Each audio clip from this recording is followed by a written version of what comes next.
Hello guys, welcome to channel exam गुरुजी।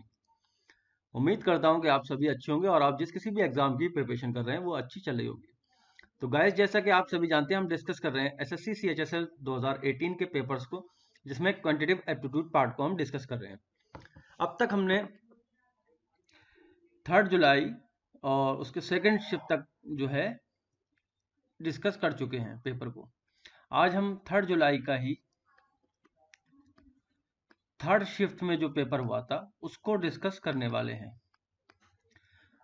बाकी की सारी वीडियो आप या तो प्लेलिस्ट के थ्रू, अगर आपने नहीं देखी तो चैनल पे जाएंगे, चैनल में प्लेलिस्ट है, प्लेलिस्ट में ही एसएससी सीएचएसएल 2018 के नाम से मौजूद है, वहां से आप एक्सेस कर सकते हैं। या फिर आप वीडियो में ही एक आई का ऑप्शन आता है सबसे ऊपर, उस पर क्लिक करके वहां से जा सकते हैं। मैं आपको दिखाता हूँ आपको कहाँ से वो देखना है। तो अभी जैसे कि आप यूआरएल में डालेंगे, ठीक है, या सर्च करेंगे चैनल को हमारे एग्जाम गुरुजी को, तो आपको ऐसी स्क्रीन दिखाई देगी। यहाँ पे ये होम, वीडियोस और प्लेलिस्ट, प्लेलिस्ट के ऑप्शन पे क्लिक करेंगे। वहाँ पे ये आपको पहला ही ऑप्शन जो है वो एसएससी सीएचएसएल 2018 ये आ रहा है। आपको यहाँ पे क्लिक करना है, सारी की सारी वीडियो इसमें आपको मिल जाएंगी जो सीएचएसएल की हैं। ठीक, या फिर आप कहीं से भी वीडियो पे जाते हैं और वीडियो पे क्लिक करते हैं, तो जैसे ही वीडियो आपकी स्टार्ट होगी,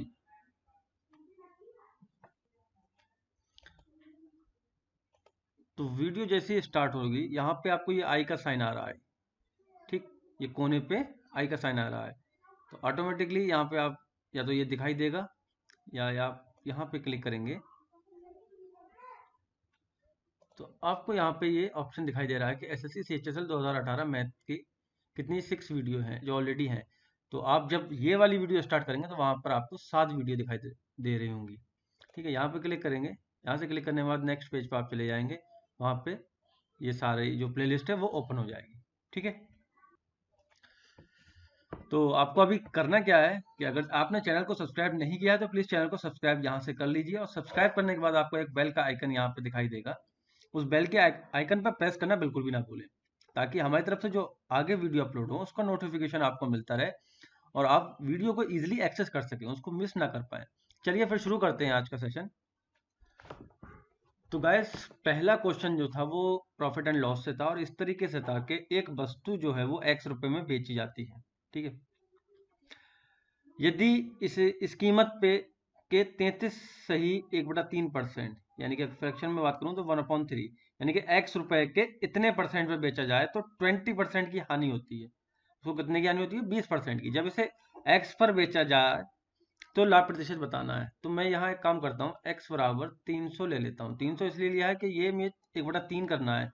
ठीक है, तो आप तीन जो 3 का जो फैक्टर हो उसमें आप ले सकते हैं कुछ भी। ठीक है, चाहे 600 ले लो, 900 ले लो, कुछ भी ले लो, बट 3 के फैक्टर में आना चाहिए, 3 से कट जाना चाहिए पूरा पूरा।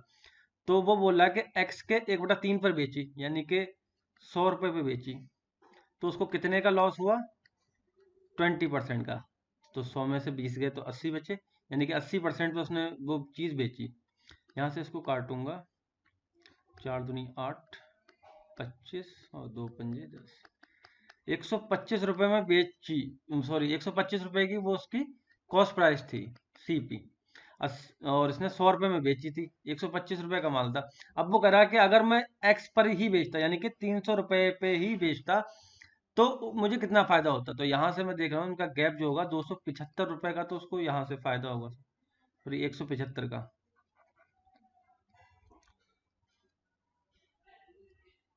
175, 125 रुपए सीपी नीचे, प्रॉफिट ऊपर होता है, सीपी नीचे, मल्टीप्लाई 100 से।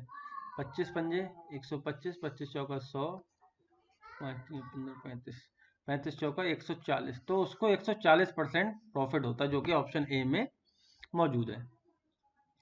नेक्स्ट क्वेश्चन है, अगर 1/1 plus cosec theta minus 1/1 minus cosec theta है और ब्रैकेट के बाहर कॉस थीटा बराबर 2 है, थीटा की वैल्यू 0 से 90 के बीच में दे रखी है और इसकी वैल्यू हमसे पूछी है, तो हम क्या करते हैं कि इन सबको साइन थीटा या कॉस थीटा में चेंज कर लेते हैं जो जिसमें होता है। तो इसको सॉल्व कर लेंगे। तो अभी क्या करेंगे, इनका एलसीएम ले लेंगे, तो यहाँ बच जाएगा 1 minus cosec theta minus 1 minus cosec theta divide ये हो जाएगा 1 माइनस कॉसिक स्क्वायर थीटा, ये ब्रैकेट बंद, cosec theta is equal to 2। ठीक है, ये वाला पार्ट तो हो जाएगा हमारा कॉट स्क्वायर थीटा, यहाँ से ये कट जाएगा और बचेगा माइनस का 2 कॉसिक थीटा। ठीक है, मैंने इसको कॉट स्क्वायर थीटा बोला, लेकिन ये होता क्या है जब ये वाला पार्ट, ठीक है, ये माइनस हो, इतने को कॉट स्क्वायर थीटा बोलते हैं, कॉसिक स्क्वायर थीटा -1। तो मैंने क्या किया, माइनस एलसीएम लेके इसको ऐसे लिख सकता हूँ, कॉसिक स्क्वायर थीटा -1, अगर मैंने माइनस एलसीएम ले लिया। ठीक है, तो अब इसकी जगह कॉट स्क्वायर थीटा आ गया और ये माइनस से माइनस कट गया, तो सीधे सीधे ये क्या हो गया,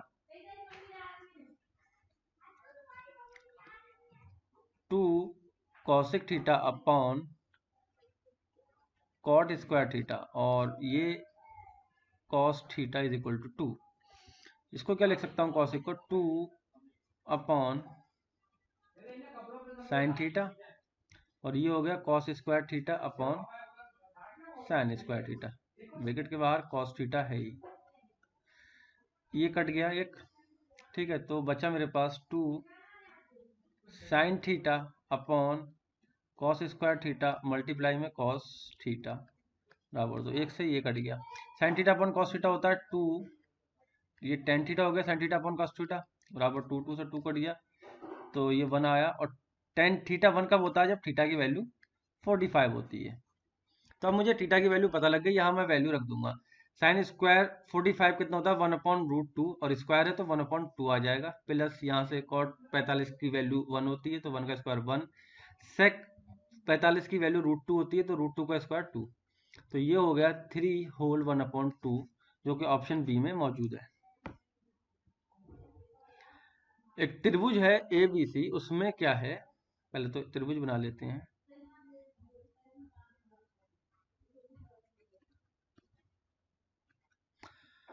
BAC का समद्विभाजक AD है, BAC का समद्विभाजक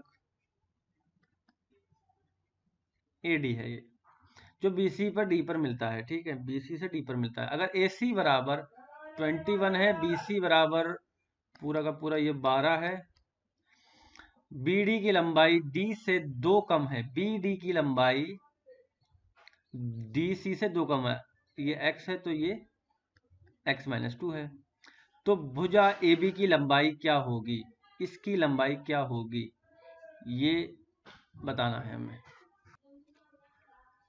तो x बराबर ये 7 और ये BD 5। ठीक है गाइस, अगर आपको याद हो, आपने पिछली वीडियो देखी हो, तो लास्ट क्वेश्चन जो था उसमें हमसे प्रूफ कराया था, क्या प्रूफ कराया था, BD माइनस DC, और क्या प्रूफ कराया था कि A और C minus B upon C plus B। ठीक है, तो इसी को हम यूज करेंगे, यानी कि A मतलब ये A के सामने की साइड, B मतलब ये, और C मतलब ये, तो हमें ये फाइंड करना है। ठीक है, तो BD माइनस DC, यहाँ से अगर मैं देखूं तो माइनस का 2 मिलेगा, ठीक, इज इक्वल टू A की वैल्यू कितनी है, 12 है, और C की वैल्यू फाइंड करनी है -21 upon C plus 21, cross multiply, minus का 2C माइनस का 42 इज इक्वल टू 12C, और माइनस 12 कम 12 और 12 24 25, 252। C वाले पोर्शन को इधर ले आएंगे तो माइनस का 14C हो जाएगा, और ये हो जाएगा 210 माइनस का, माइनस से minus cancel out, C is equal to 14 15 210, जो कि ऑप्शन डी में है। अगला क्वेश्चन था गाइस ट्रिग्नोमेट्री से, बस वैल्यू पुट करना थी और इसका हमको मान बताना था। तो सबसे पहले क्या करेंगे, 4 10 स्क्वायर 30 यानी कि 10 30 की वैल्यू होती है 1/√3, तो ये हो जाएगा 1/3 प्लस 1/4 sin 90 की वैल्यू 1 प्लस 1/8 मल्टीप्लाई cos 60 है, cos 60 की वैल्यू होती है 1/√3, स्क्वायर है तो 1/3 प्लस साइन स्क्वायर 30 यानी कि 1/4 और cos स्क्वायर 45 यानी कि 1/2। ठीक है, ये पूरे का ब्रैकेट। नीचे साइन 60 यानी कि √3/2 मल्टीप्लाई cos 30 यानी कि √3/2 माइनस cos 60 मतलब कि 1/2 और साइन 30 1/2। तो गाइज ये हो जाएगा 4/3 प्लस 1/4 प्लस 1/24 प्लस 1/8 और नीचे मिलेगा 3/4 माइनस 1/4, जो कि सॉल्व करूंगा तो ये मुझे मिलेगा 3 में से 1 गया 2, 2/4 और 2/4 को 1/2, यानी कि नीचे का पोर्शन मिलेगा 1/2। ठीक है, यहाँ क्या करूंगा मैं एलसीएम लूंगा, तो एलसीएम हो जाएगा सबका 24। यहाँ पर मैंने 8 से करी होगी मल्टीप्लाई, तो 8 चौक 32, यहाँ पर 6 से करी होगी तो 6, यहाँ 24 ऑलरेडी है तो 1, यहाँ 3 से करी होगी तो 3 और नीचे मुझे मिला है 1/2। ठीक, ये मल्टीप्लाई और ये, या फिर इसको काट लेता हूँ, 12 बचा। ठीक, 32 और 1 33, 33 और 3 36, 36 और 6 42। ठीक, तो 6 दूनी 12, 6 सत्ते 42, 7.5 सॉरी 7.5। ठीक, 7/2 यानी कि 3 होल 1/2, जो कि ऑप्शन डी में मौजूद है। गाइस अगला क्वेश्चन जो था वो था डंडारेक से 2015 17 18 में कंपनी की कुल आय। ठीक, इनकम जो है ब्लू में है, 2015 देखना है हमें, 17 देखना है और 18 देखना है, यानी कि 280 350 350, तो 0 5 5 10 18 1 और 3 3 980 हो गया। पांचों वर्षों में कुल व्यय से लगभग कितने प्रतिशत कम है?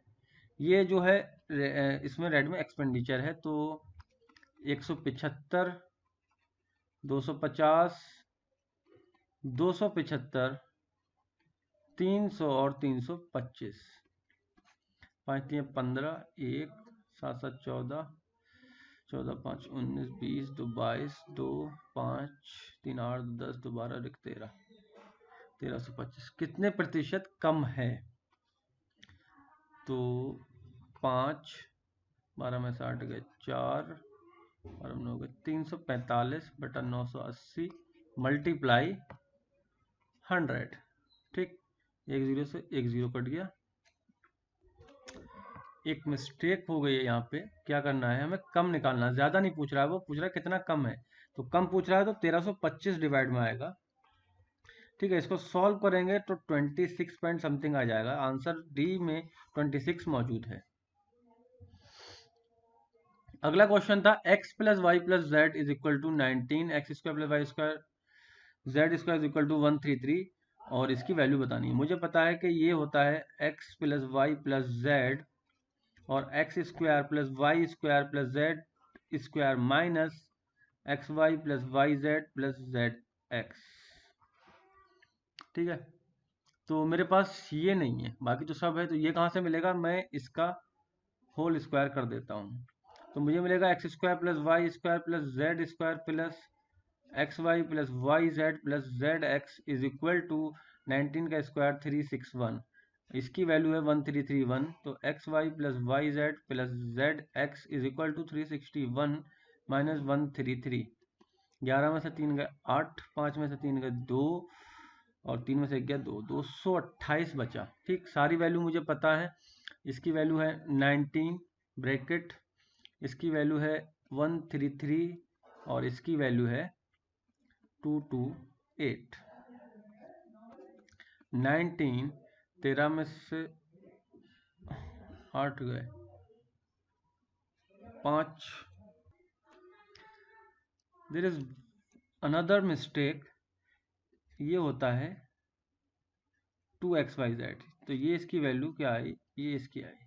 ठीक है, तो 2 से जब डिवाइड करेंगे तो ये मिलेगा मुझे 1 4 2 एकम 2 2 एकम 2 चौक 8 124। ठीक, तो यहाँ पे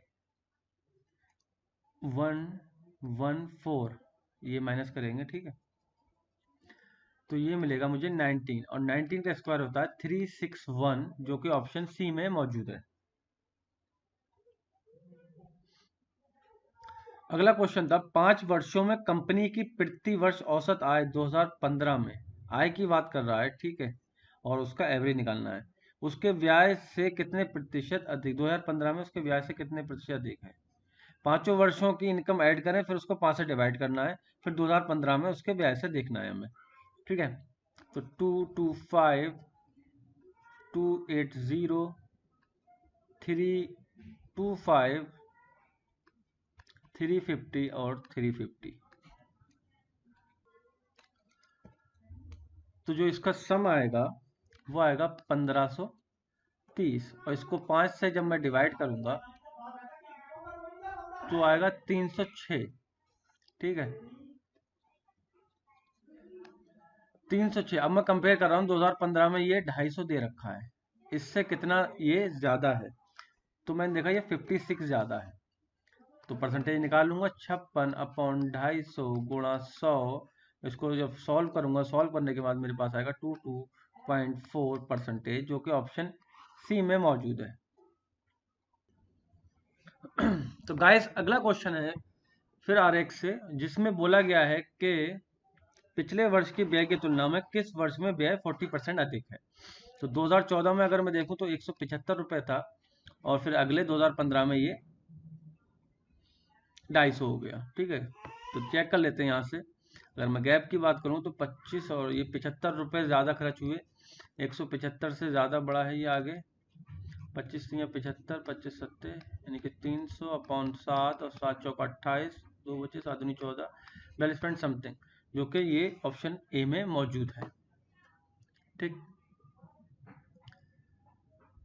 अगला क्वेश्चन था, माना कि त्रिभुज ए बी सी, यानी कि दो त्रिभुज बनाने पड़ेंगे हमें, एक ए है, एक बी है, सी, और ये है एक क्यू पी आर। जिस तरीके से दे रखा है वैसे ही हमें बनाना पड़ेगा। ए बी सी का एरिया जो 9 है, इसका 4 है, ए बी बराबर 12 है, बी सी बराबर 6 है, ए सी बराबर 9 है। पूछा है क्यू आर। ठीक है, मुझे पता है कि भुजा का स्क्वायर होता है। ठीक है, 9/4 दोनों का एरिया, बड़े वाला एरिया है तो उसके सामने बड़े वाले की साइड होगी 9/9। नीचे इसको अगर मैं x मान लूँ तो इसको एक्स स्क्वायर बोल सकता हूँ। ठीक है, 9 से 9 कैंसिल आउट, तो एक्स स्क्वायर बराबर 9/4, और x बराबर 3/2, यानी कि 6 सेंटीमीटर, जो कि ऑप्शन ए में मौजूद है। तो गाइस, नेक्स्ट क्वेश्चन है, ट्रायंगल ए बी सी में भुजा ए बी और बी सी पर क्रमशः डी और ई दो बिंदु इस प्रकार हैं कि उनका रेशियो ये है और डी पैरेलल टू ए सी है। तो सबसे पहले क्या करेंगे, हम एक ट्रायंगल बना लेते हैं। ए बी सी नाम दे दिया मैंने। ए बी पे यहाँ पे डी है कोई, और बी सी पे ई है कोई, इसको मिला दूंगा मैं। फिर बोल रहा है कि ए डी बराबर 2 है और बी डी बराबर 3 है। यदि ए डी ई का क्षेत्रफल, ए डी ई का क्षेत्रफल, यानी कि इसको मुझे ये मिलाना पड़ेगा, इतने का क्षेत्रफल जो है वो 18 है। तो इस 2 के सामने 18 है, तो 3 के सामने कितना होगा, 27। ठीक, अब मुझसे पूछा गया है इस पूरे का क्षेत्रफल ए बी सी का। तो मुझे पता है भुजा का स्क्वायर जो होता है वो एरिया होता है, यानी कि 9 के सामने 27 है, तो इस पूरी बड़ी भुजा के सामने 5, 25 के सामने कितना होगा, तो 27/9 मल्टीप्लाई 25, 9 तियां 27, 25 तियां 75, जो कि ऑप्शन बी में मौजूद है। अगला क्वेश्चन है, एक व्यक्ति अपने भोजन के 1250 के बिल पर 30% और 20% की दो छूट प्राप्त करता है, उसे कितना भुगतान करना पड़ेगा। तो 1250, 30% का मतलब 70% उसने पे किया, 20% छूट का मतलब उसने 80%, यानी कि दो उसको क्रमिक छूटें दी गई हैं। तो 1 2 1 और 2, ठीक, 0 से 0 ये कट गया, 5 दूनी 10 और 25, 2 चौका 8, 25 चौका 100 और 700, उसने 700 रुपये पे किए। अगला क्वेश्चन है 80 विद्यार्थियों की कक्षा में ग्रामीण और शहरी विद्यार्थियों का अनुपात जो है 5 और 3 है, तो यानी कि 5 3 8 8 दम 80, ये 50 हैं, ये 30 हैं। ग्रामीण 50 है और शहरी 30 हैं। किसी परीक्षा में ग्रामीण विद्यार्थियों का औसत प्राप्तांक शहरी विद्यार्थियों की तुलना में 40% ज्यादा है, यानी कि 1.4 ज्यादा है, ठीक। यदि सभी विद्यार्थियों का औसत इतना है, ठीक। तो गाइस यहाँ पर एक क्वेश्चंस में जो है हिंदी में गड़बड़ है। जो अनुपात दिया गया है वो शहर से ग्रामीण का दिया गया है, यानी कि यहाँ पर शहर है और यहाँ ग्रामीण है। अभी मैंने इंग्लिश का पेपर जो देखा उसमें चेक किया, उसमें ये था रेशियो, ठीक है। तो शहर वाले 50 है और ग्रामीण वाले 30 हैं, ठीक। तो इसमें फिर कैसे करेंगे हम, मान लो कि शहर वालों का जो है एवरेज वो x है, तो ग्रामीण का कितना होगा, 140% अधिक है तो 1.4x। तो मैं कह सकता हूँ 30 1.4x plus 50x is equal to 80 multiply 69, ठीक। यहाँ से 14 minute 42x plus 50x is equal to 55 20, और ये 92x इज इक्वल टू 55 20, और x बराबर 60 आ जाएगा। मुझसे पूछा था एवरेज ग्रामीण का, तो एवरेज ग्रामीण का ये है 1.4 और x की मल्टीप्लाई 60, जो कि आ जाएगा 84, ऑप्शन बी में मौजूद है, ठीक। तो ये स्लाइड सी मिस्टेक थी, हिंदी वाले ने जिसने भी अटेम्प्ट किया होगा उससे ये क्वेश्चन नहीं हुआ होगा जब तक उसने इंग्लिश का क्वेश्चन नहीं देखा होगा, इंग्लिश में क्वेश्चन नहीं देखा होगा। आगे करते हैं, अगर 8x प्लस वाई का Q minus X minus Y का whole Q is equal to इतना है, तो a minus B minus C की वैल्यू हमें बतानी है। थोड़ा सा बस चेंज करेंगे यहाँ पर, ये इस 2 को जब मैं अंदर लेके आऊंगा तो क्या कह सकता हूँ इसको, 2x प्लस 2y का होल क्यूब, ठीक है। तो अब ये मेरा पूरा का पूरा पार्ट जो है वो a बन गया, यानी कि a क्यू इसको बोल सकता हूँ, और इस पूरे पार्ट को b क्यू बोल सकता हूँ। तो a Q minus B Q के फार्मूले से मैं इस पूरे को खोलूंगा, ठीक है। तो ये खुलेगा तो होगा 2x plus 2y minus X plus Y, क्योंकि x माइनस वाई होता है, सॉरी ए वी में पढ़ रहे हैं तो a माइनस बी मैं लिख देता हूँ यहाँ पे, और A square plus B square minus A B ये होता है, ठीक है। तो a माइनस बी हमने ये लिख लिया है। अब ए स्क्वायर की बारी, यानी कि इस पूरे का स्क्वायर 2x प्लस 2y का स्क्वायर, तो 4x square plus 4y square plus 8xy plus y का सॉरी v का स्क्वायर मतलब इस वाले पार्ट का स्क्वायर x माइनस वाई का होल स्क्वायर, तो ये होगा 2x square plus 2xy minus 2xy minus 2y square plus का x square plus y square minus 2xy, ठीक। ये पूरा खोलने के बाद इस तरीके से खोलने के बाद ये पूरा पार्ट जो है वो ए बी है, ठीक है। यहाँ से ये वाला ये पार्ट है। अब इसको सॉल्व कर लेंगे, तो यहाँ से मुझे मिलेगा x प्लस 3y इस वाले पार्ट से, ठीक। और यहाँ से मिलेगा 7x square plus 6xy plus 3y square, और इज इक्वल टू मेरा क्या चल रहा था, ये था x प्लस 3y और ब्रैकेट में a X square plus B X Y plus C Y square. यहाँ से कंपेयर कर सकता हूँ मैं, तो a बराबर मुझे मिलेगा 7, b बराबर मुझे मिलेगा 6 और c बराबर मुझे मिलेगा 3। यहाँ पर रख दूंगा मैं, तो 7 माइनस 6 माइनस 3, 7 में से 6 का 1 माइनस का 2 बचेगा, जो कि ऑप्शन डी में मौजूद है। तो ये थोड़ी लंबी कैलकुलेशन है, इसको आप पहले कर लेना। ठीक, मैंने पहले कर ली थी, इसलिए यहाँ पे इजिली मैं लिख सका। आगे बढ़ते हैं। अगला क्वेश्चन है, अगर 9a² plus 16b² plus c² plus 25 is equal to 24 है, तो 24a प्लस b है। ठीक है, ये यहीं पे इसके आगे है। तो इतने की वैल्यू हमें बतानी है। तो क्या करना है, इसको इस तरीके से तोड़ना है कि ये होल स्क्वायर बन सके, या फिर कुछ ऐसा बन सके जिससे हम काट पीट सके।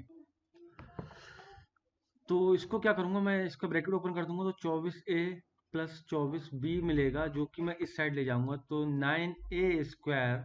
और यहाँ से मैं क्या करूंगा, प्लस 16 ले लूंगा। ठीक, 16, ठीक, 16 ले लूंगा, और ये माइनस का 24a, एक ब्रैकेट के अंदर लिख लेता हूँ, प्लस 16b² प्लस यहाँ से कितना बचा, 16 9 25, 9 माइनस 24b, एक ब्रैकेट में, प्लस c² बचा बराबर 0। ये क्या है, 3a माइनस 4 का होल स्क्वायर, प्लस ये क्या है, 4b माइनस 3 का whole square, plus c² is equal to 0। तो यहां से कह सकता हूं a बराबर 4/3, b बराबर 3/4 और c बराबर 0। वैल्यू यहां पुट कर दूंगा, 3 मल्टीप्लाई 4/3 प्लस 4 मल्टीप्लाई 3/4 प्लस 0, 3 से 3, 4 से 4, 4 3 7 plus 0 is equal to 7। Option C में मौजूद है। अगला क्वेश्चन था, 10 अंकों की एक संख्या है जिसे 72 से विभाज्य है। x के सबसे बड़े मान के लिए हमें वैल्यू बतानी है। तो मुझे पता है 72 से विभाज्य करने के लिए हम 9 × 8 की डिविजिबिलिटी चेक करते हैं। 8 के लिए मुझे पता होना चाहिए कि 331y जो है वो 8 से डिविजल है, तो पूरा नंबर ये डिविजल होगा। तो यहाँ y का तो हमें बताया नहीं है, लेकिन x का बताया है। x का बताने के लिए, और x की सबसे बड़ी वैल्यू यानी कि अगर मैं 9 रखूं, ठीक है, तो 6 4 10, 10 17, 17 8 25, 25 और 9 34, 34 और 10 43, 43 5 48, 48 49, ये 52 आ रहा है। ठीक, और 9 से डिवाइड करने के लिए y की वैल्यू रह गई थी, 9 से डिवाइड करने के लिए 9 से डिवाइड होना चाहिए, यानी कि 2 ऐड और करूंगा तो 9 से 54 हो जाएगा। अब मैं चेक कर लेता हूँ 8 से डिवाइड है कि नहीं है। 9 से तो हो जाएगा जब y की वैल्यू, x की वैल्यू 9 हो और y की वैल्यू 2 हो, तब ये 9 से डिवाइड होगा। अब y, ये 8 से और चेक कर लेता हूँ। अगर मैंने y की वैल्यू यहाँ 2 रखी तो 8 या 24, ठीक, 7 बचे, 72 8 72, ठीक है। तो x बराबर 9, y बराबर 2 पे ये पूरा का पूरा 72 से डिवाइड हो जाएगा। तो 2 × 9 प्लस 5 × 2, 18 प्लस 10 बराबर 28, जो कि ऑप्शन बी में मौजूद है। यदि 10x cot 60 प्लस 6x है, तो x की वैल्यू बतानी है। तो गाइस, जब भी इस तरीके के क्वेश्चन हो, साइन के साथ sin x बराबर cos x हो, ठीक है, और 10x बराबर cot x हो, ठीक है, यहाँ कुछ भी हो सकता है, x हो, यहाँ 2x हो, ठीक है, cot के आगे, और sec x और ये cosec x हो, तो ये क्या होता है, x प्लस y होता है, ठीक है, यहाँ y मान लो, तो x प्लस वाई बराबर 90 डिग्री होता है। तो वही करूंगा, x plus 60 plus 6x is equal to 90 हो गया, ठीक है। इनके मैं जो है वैल्यू जो है वो ऐड कर दूंगा, तो ये कितना होगा, 7x, और ये 60 इधर जाएगा तो 30 हो गया। तो x बराबर 30/7।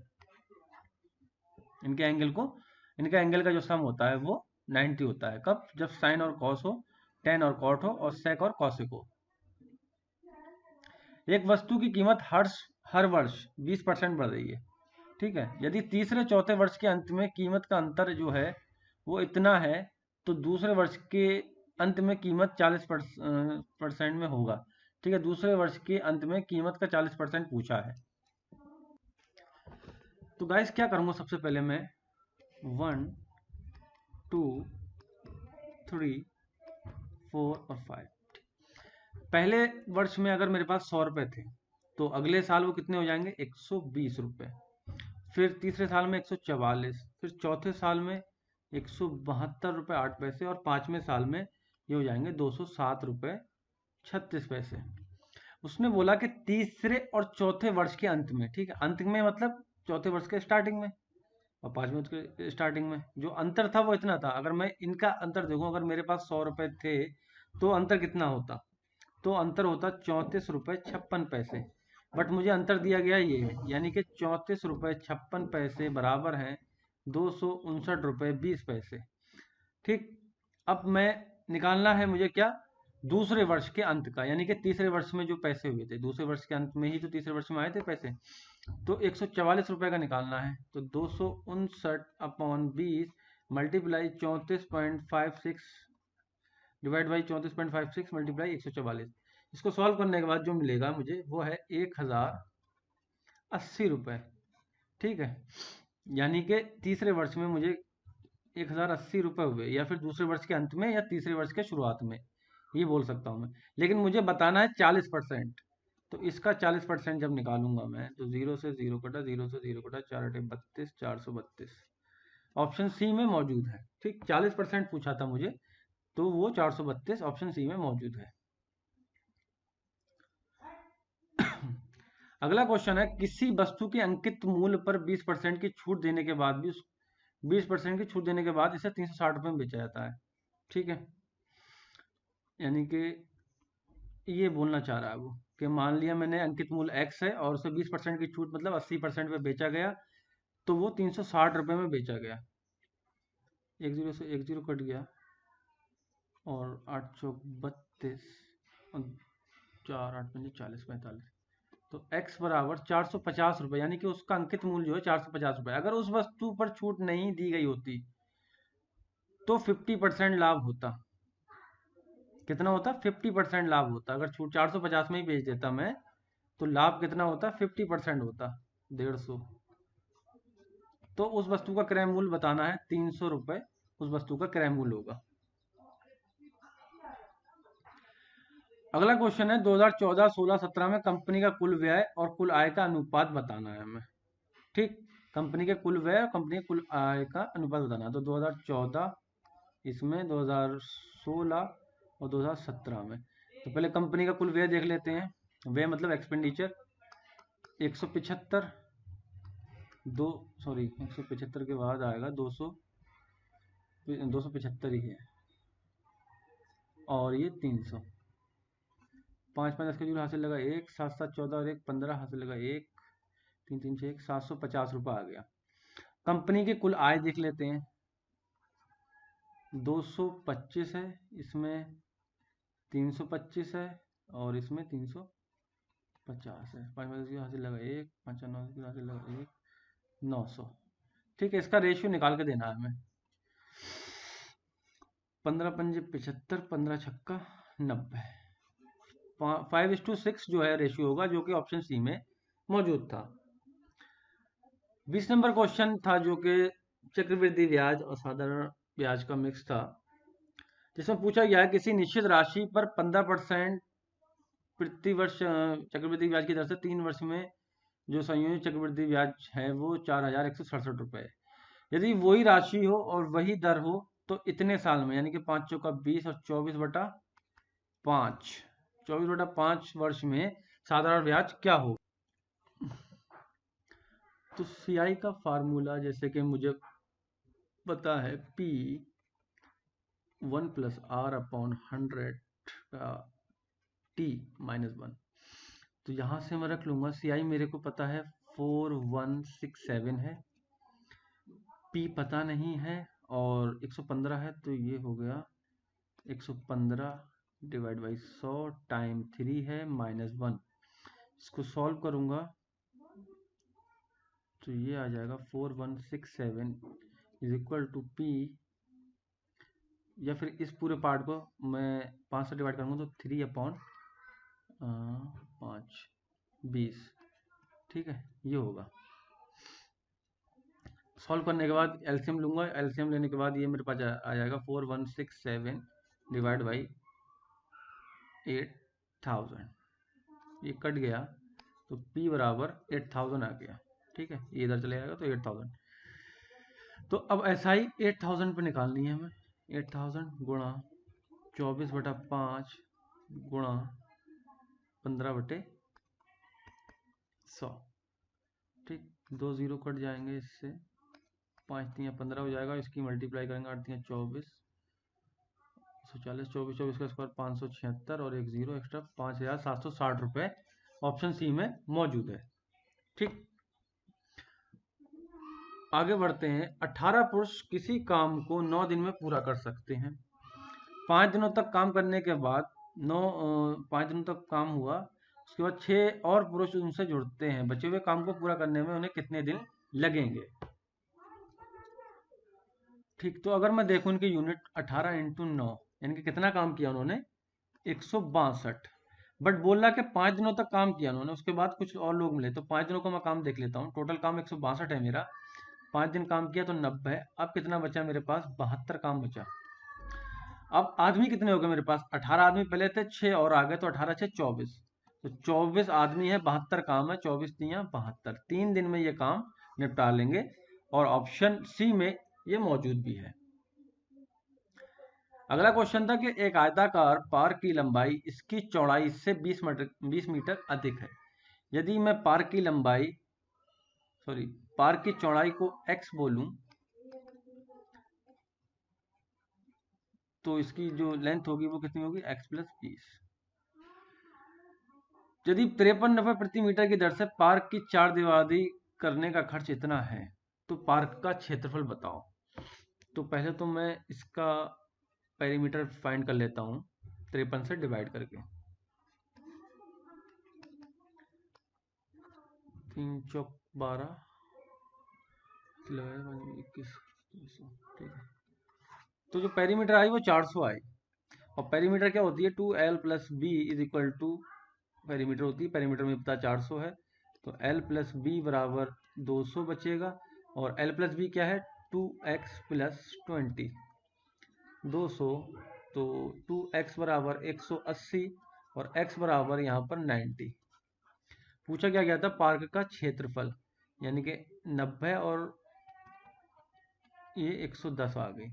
तो पार्क का क्षेत्रफल होता है l × b, 90 × 110, 11 9 99 और 00 9900, जो कि ऑप्शन ए में मौजूद है। अगला क्वेश्चन था, केंद्र O वाले किसी वृत्त में व्यास AB और जीवा CD एक दूसरे को E पर काटते हैं। EC और ED को जोड़ा जाता है। BOC 48 है, AOD 100 है, तो CEB की माप क्या है? तो सबसे पहले क्या करेंगे? एक सर्किल बना लेंगे हम। ये सर्कल बन गया। बोल रहा है कि डायमीटर AB है, व्यास AB है, इसको कोई जीवा काट रही है जो CD है। ये कोई सेंटर होगा, वो लिख देते हैं इसका नाम। ठीक है, इसको इससे मिला दो, इसको इससे मिला दो, इसको भी मिला दो, और यहाँ इसको भी मिला दो। अब काट कहाँ रहा है? ये E पे काट रहा है। BOC यानी कि ये वाला एंगल जो है 48 है। AOD यानी कि ये वाला एंगल जो है 100 है। तो मैं कह रहा हूँ ये एक स्ट्रेट लाइन है, ये 100 है, स्ट्रेट लाइन 180 होती है, तो ये कितना बचा? 80 डिग्री बचा। ये रेडियस है, ये भी रेडियस है, यानी कि ये एंगल जो है अल्फा और अल्फा दोनों सेम होंगे। इस पूरे ट्राइंगल की बात करूं तो ये 180 डिग्री होता है उसका पूरा सम, तो 2 अल्फा, एक अल्फा 2 अल्फा प्लस ये 128, ये वाला एंगल, ये 180 के बराबर होना चाहिए। तो 2 अल्फा बराबर 30, 52 बचेगा, अल्फा बराबर 26 बचेगा। अल्फा बराबर 26 आ गया। अगर मैं इस वाले ट्राइंगल की बात करूं, अब मुझसे पूछा गया ये, ठीक है, ये CEB पूछा है, तो आमने सामने के क्या एंगल बराबर होते हैं? मुझे पता है ये 80 है, ये 26 मिल गया, तो 80 और 26 कितना होता है? 6 8 2 10, 106। तो ये वाला एंगल कितना होगा? 180 में से घटा दूंगा तो 74 आएगा। और आमने सामने के एंगल अभी मैंने बोला कि बराबर होते हैं, तो 74 जो होगा वो इसका आंसर होगा।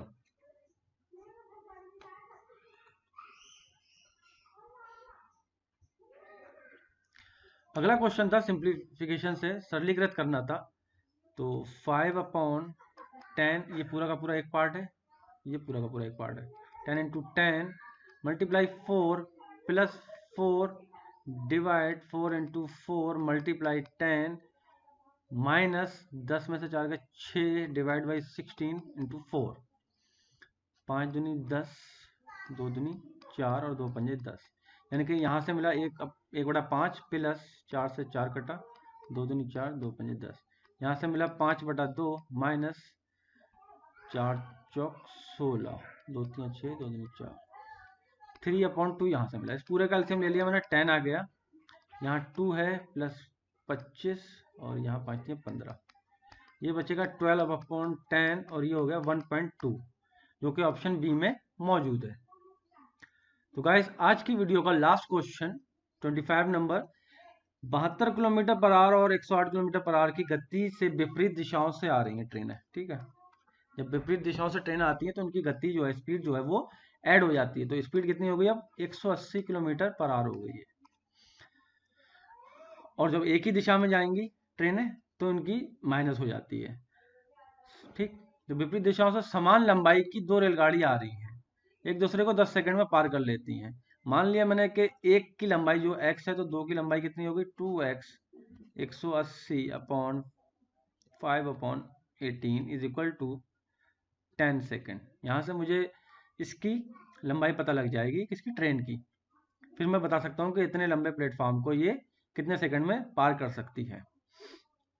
18 दाम 180, 2 पंजे 10, तो x बराबर 250 मीटर, 250 मीटर जो है उसकी प्लेटफॉर्म की लंबाई है। अब मुझसे पूछ रहा है कि सॉरी, ट्रेन की लंबाई है 250 मीटर, तो 250 और 350 का प्लेटफॉर्म है, इसको कितने सेकंड में वो पार करेगी ये बताना। तो 600 टोटल हो गया। और पहली वाली रेलगाड़ी की बात कर रहा है, यानी कि 72 किलोमीटर जिसकी स्पीड है, 5/18, इससे सेकंड में आंसर आ जाएगा। 18 चौक 72, 5 चौका 20, 3 60, 30 सेकंड में वो पार कर लेगी, जो कि ऑप्शन ए में मौजूद है। तो गाइस आज की वीडियो में इतना ही। अगर आपको वीडियो पसंद आई हो तो वीडियो को लाइक करें, शेयर करें ज़्यादा से ज़्यादा, ताकि ज़्यादा से ज़्यादा लोगों को इसका बेनिफिट मिल सके। और आपका कोई भी सुझाव या फिर आप कुछ कहना चाहते हैं हमसे, तो वो प्लीज़ कमेंट बॉक्स में ज़रूर लिखें, ताकि हमें पता लगे कि आपको वीडियो कैसी लग रही है, या फिर आप कोई हमसे इम्प्रूवमेंट चाह रहे हैं कि वीडियो में इस तरीके से कुछ होना चाहिए, तो आगे हम उसको वीडियो में ऐड कर सकें। आज के लिए इतना ही, धन्यवाद।